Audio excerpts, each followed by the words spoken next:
The Silence of the Lambs sequel of sorts, Clarice, debuts tonight on CBS. There's a gold-digging taste of 19th century New Zealand with Eva Green in Star's The Luminaries, premiering on February 14th. And 4 days later, it's 1980s London and the beginning of the AIDS epidemic in It's a Sin on HBO Max. And on February 19th, Apple TV Plus's Alt History for All Mankind is back for its rocket-propelled second season. So which one will be the show that you have to watch this week? Almost heaven, West Virginia. You are a woman with a very public reputation for hunting monsters. I can't have a reputation. I've only done it once. It's time you own that reputation. On sheer quotability alone, the cultural impact of the Jodie Foster and Anthony Hopkins starring The Silence of the Lambs has only deepened since the Oscar-winning film based on Thomas Harris's writing came out in 1991. Which, especially following various big-screen spin-offs and 3 seasons of NBC's remarkable Hannibal, is why CBS's Clarice, which premieres tonight, makes perfect business and narrative sense. And why it doesn't. Now, from the 3 episodes that I've seen, the Alex Kurtzman and Jenny LaMotte created drama with Rebecca Breeds in the role of FBI agent Clarice Sterling suffers from a lot of legacy and little liftoff. For one thing, spoiler alert, Dr. Lecter, for rights reasons, can't even be mentioned here by name. Pretty Little Liars alum Breeds is pretty strong, and the notion of picking up the story in 1993 and a traumatized and marginalized Sterling being dragged back into the field is smart. Yet, the consequences of the series seem slight, like just another network procedural, slightly grislier. And the truth is, any show coming out of the world of Silence of the Lambs needs to scream something special. Do you think the defendant killed your husband, Mrs. Wells? I know she did. I don't know what happened last night. I don't remember anything. Having already proved a big hit in the UK, The Luminaries is in many ways very much an old-school Sunday night throwback romp. In a tale of betrayal, desire for new lives in the new world, frustrated lovers, murder, and the oldest profession, the cast of Eva Green, Eve Hewinson, Hamish Patel, and more are top-notch. But if you were expecting a straightforward adaptation of Eleanor Canton's 800-page New Zealand South Island Gold Rush novel from 2013, the Man Booker Prize winner has a surprise or two for you. And surprises can be good, and they can also be extremely infuriating. Dark and yet glittering to look at in Hobbitland, the 6-part The Luminaries is all over the map narratively, with multiple timelines and inferred plot points that buck convention but also cause confusion. On its literary heritage and cast alone, the series is definitely worth checking out, but make sure you tape it so you can hit the rewind button often to figure out what the hell is going on. We're concerned. The Soviets might be trying to introduce a new weapon. We let this go, it would set a dangerous precedent. When we last left For All Mankind back in the seemingly alt reality of December 2019, the alt reality space race series from Galactica kingpin Ronald D. Moore was clearly launching a new level of Cold War tensions during the scandal-ridden presidency of Ted Kennedy. Well, already renewed for a 3rd season, the Apple TV Plus series is back, and it's the 1980s. Ronald Reagan is in the White House, as in real life, and the Cold War is hotter than a booster rocket as the battle for the moon and beyond turns deadly, literally and figuratively, for all mankind. Now, Apple have so many spoiler restrictions here that there's not really much more I can tell you about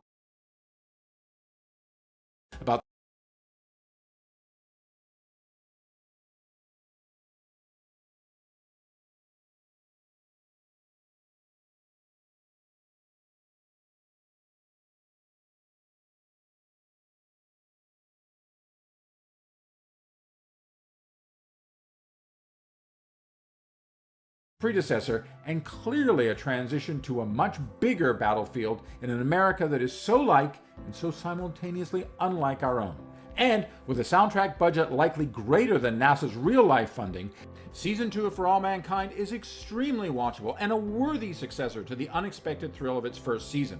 But as good as the revised Reagan-era space race drama For All Mankind's second season is, it is not the show that you have to watch this week. That goes to the heart-stopping and heartbreaking It's a Sin. So, where do you see yourself in 5 years' time? What do you want to be doing? What's the plan? I just want to be happy. I want to learn everything. I'll be stinking rich. He's going to London. London. London. I'm getting out of here. It's rare, even in the ongoing peak TV era, or perhaps because of it, but sometimes a show appears that both defines the medium and our times. In this era of the coronavirus pandemic, It's a Sin from Queer as Folk creator and Doctor Who alum Russell T Davies is such a show in the way that Dennis Potter's The Singing Detective and David Chase's The Sopranos was, and more. From the almost innocence and sexual freedom of London 1981 through the decade and the arrival of AIDS and its destruction of generations of gay men, their friends, families, and more, the five-parter, which debuted in the UK last month, might not be the highest profile project that HBO Max has, even with the self-loathing Stephen Fry and Neil Patrick Harris in the Pink Palace Ensemble. However, in its portrait of real friendship through the good and the really bad, It's a Sin may prove to be one of the best things that HBO Max will ever have. It's a Sin is also a looking glass from the agony, discrimination, and death of the Thatcher era to the pain, death, and cultural and political ignorance we've seen over this past year of COVID. A looking glass that partially becomes a very revealing mirror. Coming off his most recent triumph with the prophetic Years and Years in 2019, Davies has literally gone back into his own creation of 1999's joyful Queer as Folk with an added resilience that seems almost unchained. And that's rare for a creator with his legacy, but it's a gift for lovers of storytelling, great television, and life itself. So in the days following Valentine's Day, if you're looking for TV to love, have faith, because It's a Sin is the show that you have to watch this week. Where do they go? The ones that run away and never return. There is nothing here but suffering. Pain and suffering. It is time to go. To paraphrase Game On, one of my favorite episodes of The West Wing, there's a time when we are 500 channels and dozens of streamers, and there's a time when we're one audience. Tomorrow should be one of those rare times when the small screen becomes the center of our national conversation in this vast, varied, and sometimes agonizing land. Now, back in 1977, America had that to a great extent with the broadcasting of the widely watched Roots miniseries.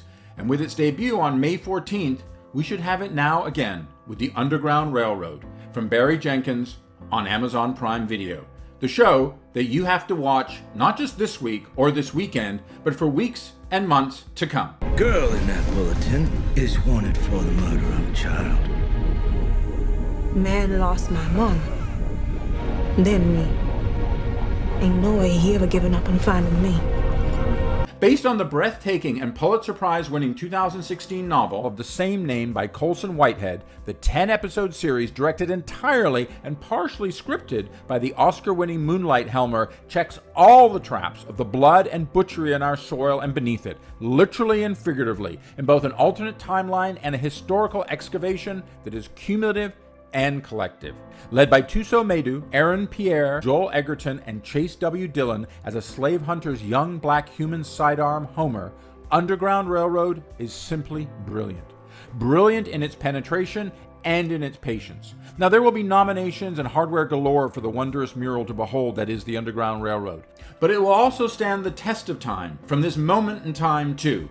Peering through the cracks in time, space, and souls, the 19th century flight of the Medu portrayed Cora from bondage on a Georgia plantation, along with Pierce's Caesar to seek freedom via a huddle of abolitionists through an actual underground railroad with trains and conductors as well as actual stations and stops throughout the South, each one unpeeling the trauma of slavery and white supremacy to a desired better life out west.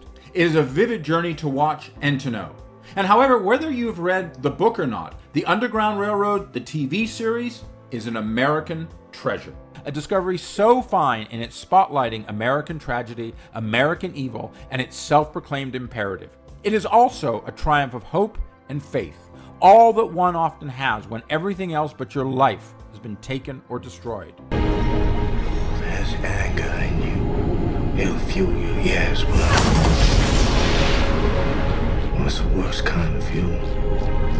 The worst kind.